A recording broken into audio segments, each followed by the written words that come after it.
puedes leer? Buenas noches.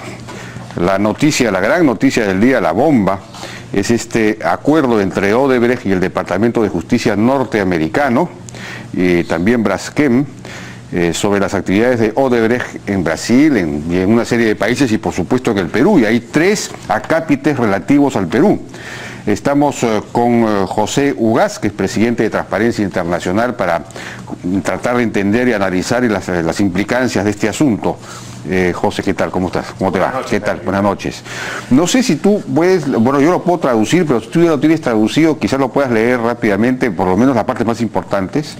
Bueno, lo primero, para darle contexto al documento, esto es parte de un sistema de colaboración que iniciaron los fiscales de Lavajato con Marcelo Odebrecht después de que fue condenado a 20 años de prisión. Él está en la cárcel y con este sistema de colaboración lo que busca es rebajar su condena.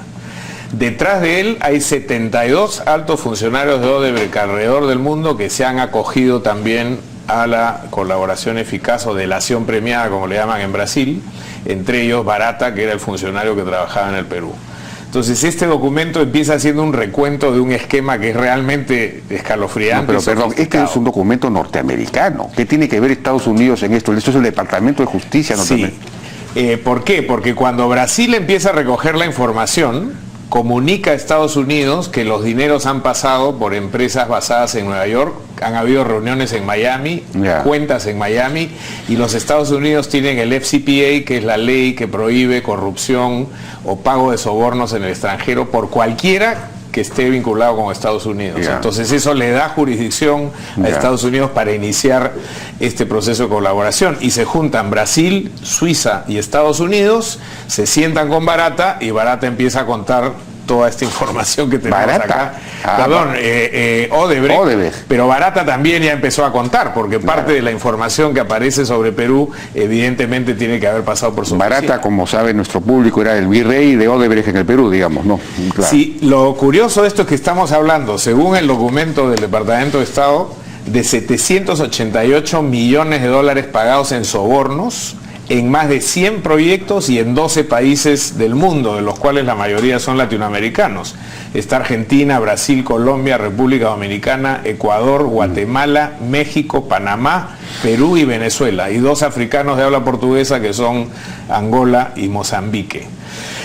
Los beneficios que ha obtenido Odebrecht por el pago de estos casi 800 millones de dólares ascienden hasta este momento a 3.300 billones de dólares. Y según establece el documento, los sobornos han ido para pagar a oficiales en el extranjero, oficiales públicos, funcionarios públicos, partidos políticos, dirigentes de partidos políticos y candidatos de partidos políticos de los distintos países. Ahí está muy claro el tema.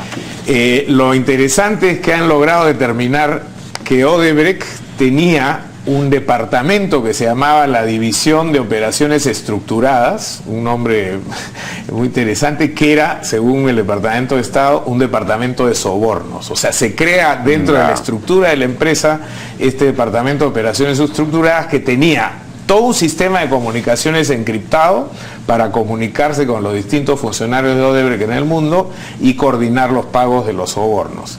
Y se crean 3 empresas que son las que canalizan estos sobornos. Una que se llama Smith & Nash Ingeniería, que es una empresa de las Islas Vírgenes Británicas. Otra que se llama Arcadex Corporation, que se crea en Belice.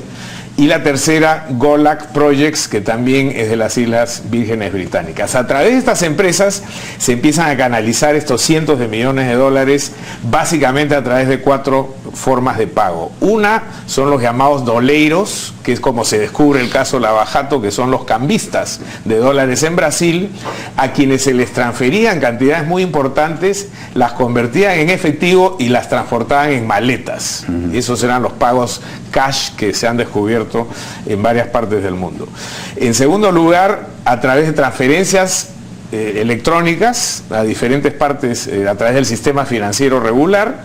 La tercera, que es muy curiosa, es a través del control de bancos. Hay bancos muy pequeños que eran controlados por Odebrecht, y cuando estos bancos empiezan a generar algún tipo de sospecha, entonces lo que hace Odebrecht es compra una filial de un banco austriaco en Antigua, en esta isla de Antigua, y a través de ese banco empieza a canalizar ya directamente los pagos y lleva a los sobornados para que abran cuentas en ese banco. O sea, hay un banco controlado por Odebrecht directamente. Una cosa increíble, es una industria global. Una industria global. Y la cuarta fórmula era a través de empresas offshore, estas empresas opacas que existen en varios paraísos financieros. Bueno, los investigadores han determinado que habían hasta 4 capas de empresas offshore. Es decir, se transfería el dinero a una offshore, que a su vez lo pasaba a otra, y en esa cuarta recién el dinero salía para beneficiar. Eso era para que no pudiera ser rastreado.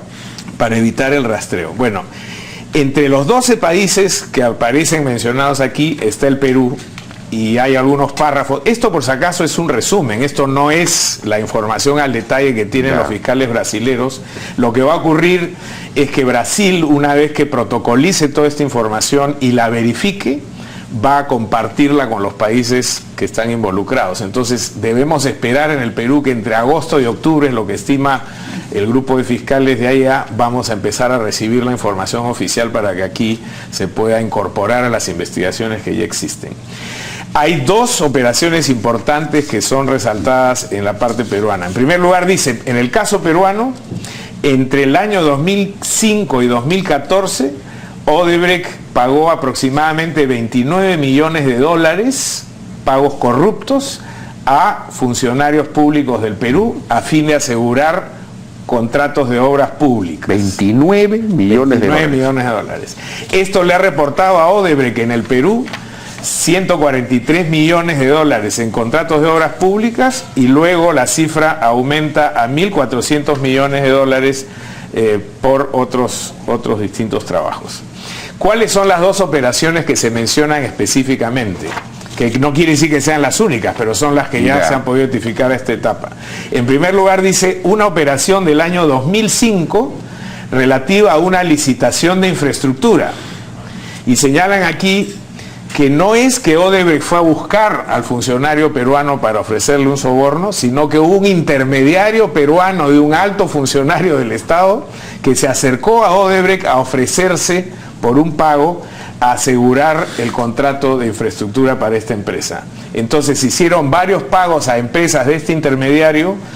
Hubo reuniones de Odebrecht con este alto funcionario, no dice si es un ministro o más alto incluso, o más bajo, pero hubieron reuniones, se produjeron reuniones entre Odebrecht y este alto funcionario del Estado, y finalmente se le pagó un soborno de 20 millones de dólares para entregarle este contrato de infraestructura. 2005 es el último año del gobierno de Alejandro último, bueno, Toledo gobernó hasta julio del 2006, ¿no es cierto? Sí, hay un artículo de Convoca, el día de hoy ha aparecido, que hace referencia al tema de la interoceánica. Si esto es así, que empieza en el 2005, implicaría 2 gobiernos, porque es el gobierno de Toledo, pero también el gobierno de Alan García.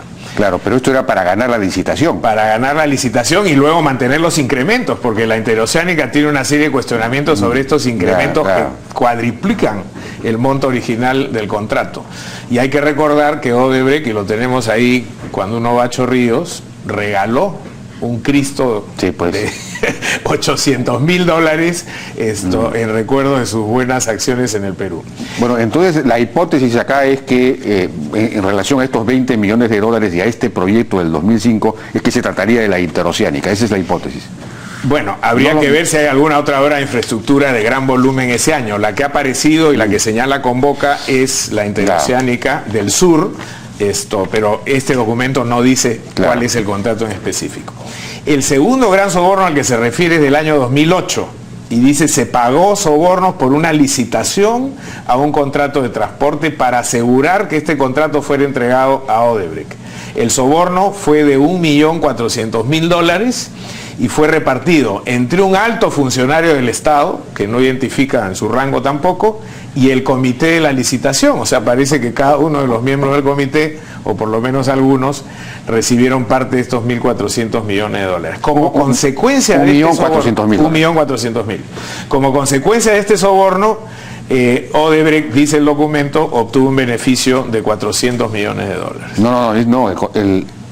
El monto del contrato era por 400 millones, dice acá, ¿no? Claro, es el beneficio que obtiene Odebrecht al asegurarse el contrato como consecuencia del pago de este soborno, porque el soborno es para asegurar la entrega de la buena pro. Claro. Pero aquí yo lo que entiendo es que the contract value, es decir, el contrato valía 400 millones, es decir, se supone que la obra era... Yo he estado tratando de averiguar qué obra se concedió ese año o se licitó ese año y por 400 millones de dólares más o menos y no he podido identificar. Bueno, hay quienes señalan que podría referirse al gasoducto, al contrato del gasoducto, que es efectivamente el año 2008, pero esto me imagino que conforme vaya apareciendo más información se podrá confirmar esto. Y todavía quedan como... Porque si son 29 millones de dólares, todavía queda como 7 u 8 millones de dólares por asignar, digamos, acá. Bueno, y ojo que esto es solamente Odebrecht, porque también está Camargo Correa, Andrade Gutiérrez y OAS, Queiroz Galbao, que son las otras 4 empresas que,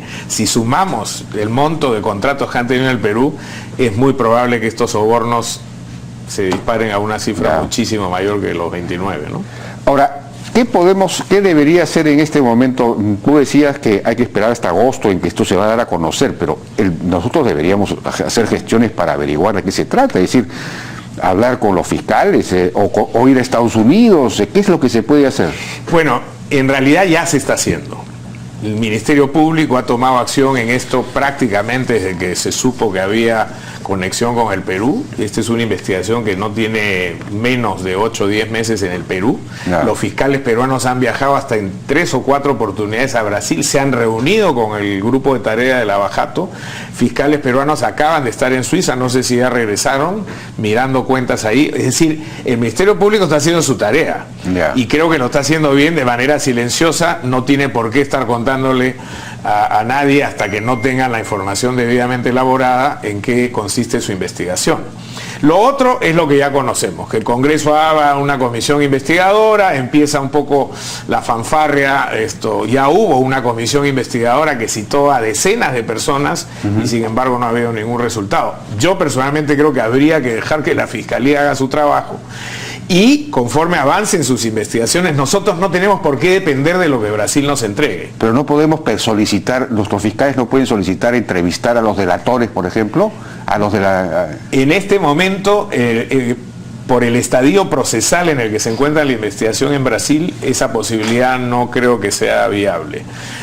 Ni tampoco que ellos entreguen al Perú la información que están recibiendo, porque obviamente su prioridad es el caso brasilero. Aquí, ojo, está Petrobras, está el Banco de Desarrollo de Brasil, están los principales partidos políticos de ese país. ¿Y a Estados Unidos no podemos, no tenemos un acuerdo de colaboración con Estados Unidos? Existe, sí. Entonces eso no se puede poner, digamos, en valor para poder ir a Estados Unidos y ahí tienen toda la información también, por lo visto. Porque yo creo que en este caso, como es una investigación que implica varias jurisdicciones, Estados Unidos también va a depender del avance. Quienes llevan la voz cantante en este caso son los fiscales brasileros y ellos van a ir repartiendo la información conforme vayan destrabando esta situación, que ojo que para ellos no es fácil. Pero tú me decías que esto que ha salido acá, lo que tenemos entre manos no es sino un resumen, o sea que este es el marco de colaboración, pero hay información muchísimo más detallada. Tienen en Estados Unidos entonces. No creo, porque los brasileros recién están empezando a tomar. Lo que permite esto es que Estados Unidos inicie al amparo de su ley que prohíbe el pago de sobornos en el exterior, investigaciones en su propia jurisdicción, porque hay bancos en Nueva York, hay empresas en Miami y hay trasiego de dineros que ellos van a empezar a investigar seguramente. Pero el día que Brasil pueda entregar la información de sus investigaciones no está cercano, porque creo que todavía procesalmente faltan varias etapas. Juan José Garrido Kekel me manda un WhatsApp diciéndome que la obra del 2009 es la línea 1 del metro. Sí, pero la referencia al contrato es 2008. Bueno, no, podría ser. No, dice in or about 2009, Odebrecht ganó el contrato. O sea que menciona en 2009 también, o sea que... Sí, bueno, el periodo es 2005-2014, como digo, solamente han puesto a manera de ejemplo 2 casos, lo dice literalmente, por ejemplo, en el año 2005, y luego dice más allá también alrededor del 2008 y se refiere a este segundo contrato. Quiero decir con esto que la información que se va a tener es mucho más precisa y va a involucrar, estoy seguro, más de 2 contratos. Y también eso va a llevar a que la cifra de 29 millones se multiplique hacia arriba de manera significativa, ¿no? Bueno, Dice que está en el documento, que es la línea 1, que me parece raro. No, el documento no hace referencia a nombres de personas, sí, he visto que no, ni a contratos. Sí, así es. Habla simplemente, en el caso del 2008, de un contrato de transporte gubernamental, y en el caso del 2005 habla ese de una debe ser la línea 1, infraestructura. con toda seguridad, ¿no?